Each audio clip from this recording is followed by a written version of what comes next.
Hello friends, today we are going to study Memorial Address to the Education Commission by महात्मा ज्योतिराव फुले। इस pros को explain करने वाला ये second video है। इसका पहला वीडियो भी मैंने अपलोड कर दिया है जो कि इंट्रोडक्टरी वीडियो है। आप आई बटन में दिए गए लिंक द्वारा उस वीडियो को देख सकते हैं और उसका लिंक भी मैं डिस्क्रिप्शन बॉक्स में दे रहा हूँ। आप उस डिस्क्रिप्शन बॉक्स के लिंक पर क्लिक कर इस प्रोज का फर्स्ट पार्ट देख सकते हैं। So without wasting time let's begin the prose. Mahatma Jyotirao Phule कहते हैं कि मेरा जो एजुकेशनल मैटर्स के संदर्भ में एक्सपीरियंस है वो पूना और उसके आसपास के रीजन का और वहाँ के विलेजेस का है। लगभग 25 साल पहले मिशनरीज़ द्वारा यहाँ पर पूना रीजन में एक फ़ीमेल स्कूल यानी गर्ल्स स्कूल की स्थापना की गई थी, लेकिन किसी भी भारतीय व्यक्ति द्वारा इस तरह की कोई भी स्कूल की स्थापना नहीं की गई थी या उसका अस्तित्व नहीं था। इसलिए मैंने मेरी पत्नी सावित्रीबाई फुले के साथ मिलकर पहला गर्ल्स स्कूल 1851 में पूना रीजन में इस्टेब्लिश किया और उस स्कूल्स को कई सालों तक अच्छी तरह से चलाने के बाद हमने उस स्कूल का मैनेजमेंट लोकल नेटिव एजुकेटेड लोगों की कमेटी के अंडर उसको सौंप दिया। ज्योतिराव फुले आगे कहते हैं कि गर्ल्स स्कूल को प्रमोट करने के लिए इस तरह के 2 स्कूल और टाउन के डिफरेंट पार्ट में इस्टेब्लिश किए गए। गर्ल्स स्कूल की स्थापना करने के लगभग 1 साल बाद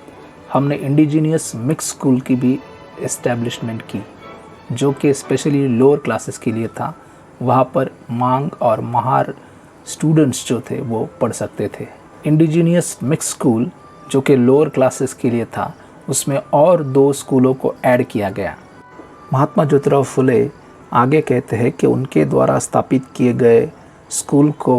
एग्जामाइन और इवेलुएट करने के लिए एजुकेशन बोर्ड के प्रेसिडेंट सर एर्स्किन पेरी और गवर्नमेंट के सेक्रेटरी मिस्टर लुम्सडेन इन्होंने विज़िट की थी और ज्योतिराव फुले द्वारा इस्टेब्लिश्ड गर्ल्स स्कूल और इंडिजिनियस स्कूल की उनके द्वारा काफ़ी प्रशंसा की गई थी और वो काफ़ी खुश हुए थे। उन्होंने ज्योतिराव फुले को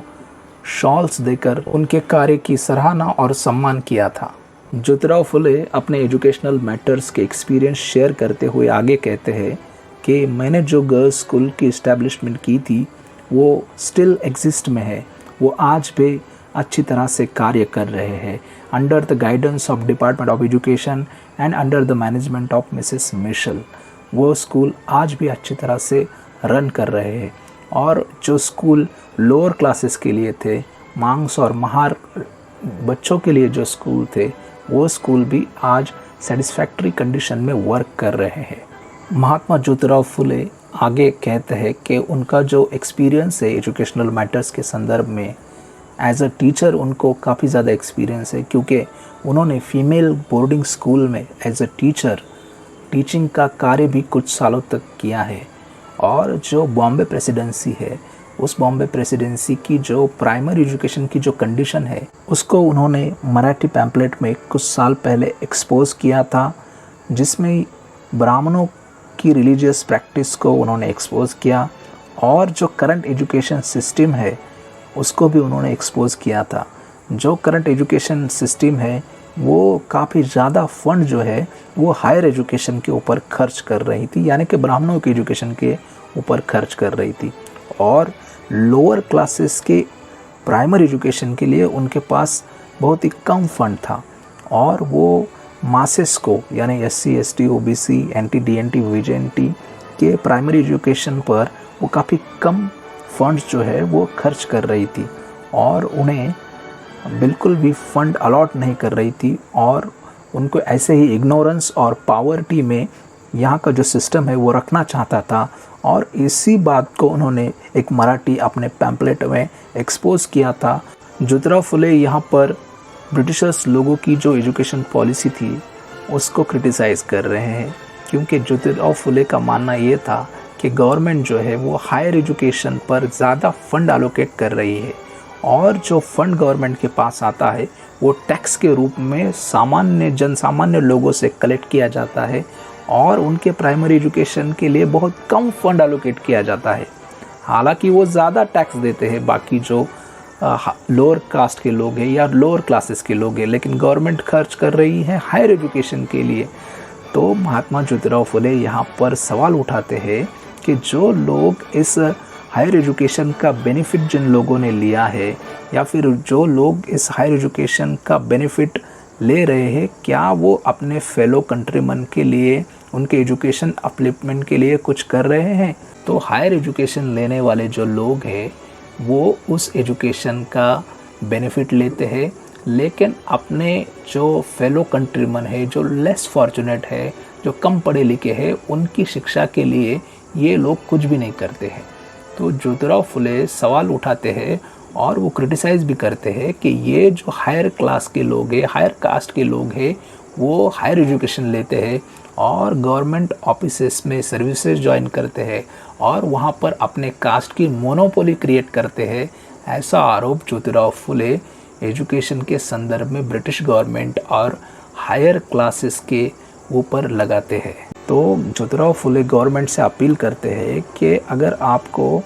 रैयत यानी लोगों के वेलफेयर का अगर काम करना है तो आपने अदर कास्ट के लोगों को भी इक्वल अपॉर्चुनिटी देनी चाहिए। उनको ऐसा इन्वायरमेंट तैयार करके देना चाहिए कि वो लोग भी गवर्नमेंट सर्विसेज में अदर कास्ट के लोग भी आ सके, ना कि एक कास्ट की मोनोपोली गवर्नमेंट सर्विसेज में तैयार हो। ज्योतिराव फुले आगे कहते हैं कि उनका जो मेन ऑब्जेक्टिव या जो एम है इस मेमोरियल एड्रेस को एजुकेशन कमीशन को लिखने के संदर्भ में, वो ये है कि my object in writing the present volume is not only to tell my Shudra brethren how they have been duped by the Brahmans but also to open the eyes of government. Mahatma Jyotirao Phule sir George Campbell, जो कि lieutenant governor थे उस समय बंगाल के, उनसे appeal करते हैं कि गवर्नमेंट ने ज़्यादा से ज़्यादा फंड जो है वो यहाँ के शूद्र और अति शूद्र लोगों के प्राइमरी एजुकेशन के ऊपर खर्च करना चाहिए। ज्योतिराव फुले आगे कहते हैं कि I sincerely hope that government will not look through the spectacles of higher classes and higher caste in the matters of primary education and take the glory into their own hands of emancipating my Shudra brethren from the trammels of bondage which Brahmin have worn around them like a coil of serpent। महात्मा ज्योतिराव फुले आगे कहते हैं कि हर village में एक school होना चाहिए जो यहाँ के शूद्र और अति शूद्र यानी कि SC ST OBC और NT DNT VJNT के स्टूडेंट्स को अच्छा प्राइमरी एजुकेशन दे सके, और उन स्कूलों में ब्राह्मण स्कूल मास्टर नहीं होने चाहिए। इस तरह का आर्गुमेंट ज्योतिराव फुले अपने इस memorial address to the education commission में करते हैं। ज्योतिराव फुले आगे कहते हैं, the Shudras are the life and sinews of the country and not the Brahmans. The government must ever look to tide over their difficulties financial as well as political. Jyotirao Phule अपने इस memorial address के इस फर्स्ट सेक्शन के last में कहते हैं कि if the hearts and minds of the Shudras are made happy and contented, the British government need have no fear for their loyalty in the future. तो इस तरह से महात्मा ज्योतिराव फुले अपने memorial address to the education commission के इस memorandum के first part में primary education पर ज़्यादा जोर देते हैं और ब्रिटिश गवर्नमेंट से अपील करते हैं कि शूद्रा और अति शूद्रा लोगों के प्राइमरी एजुकेशन के डेवलपमेंट के लिए वो और ज़्यादा काम करे। So that's all for the today's video. We will meet in the third part of this video. Thank you very much for watching.